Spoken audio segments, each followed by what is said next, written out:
growing up as in a Korean stoic family and a very intense and dramatic person, and then I grew up in like a white redneck kind of town, so there was a lot of racism. So this story of like not belonging has been really root thing in my life.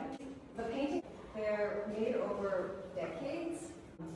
I did a journey around healing my wounds from racism, and so the dark unseen part, it's about the beauty that comes from the pain, and this is a ancient Korean crown. So before I went to Korea, one of the things I also realized was I was giving away my body, betraying myself for love, and then because I was noticing a pattern with like being with all kinds of men but not Korean men, so I thought I had some kind of weird reverse racism going on, and so I thought, well, I'll go to Korea and I'll heal that. Here there was copies of like men's faces, and I was trying to transmute that. These lines represent my ancestors and the energies that come through them. And if you look here, there's like different mosaic shapes here. So what I saw was these energies come through me, and then there's chaos or experience, and then something new is birthed. So when I moved to Korea, heal from racism, to maybe fall in love, it was a rude awakening because I felt even less belonging than ever before.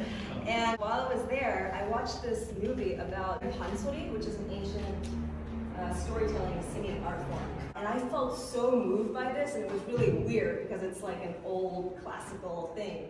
But it was so like emotionally raw and moving.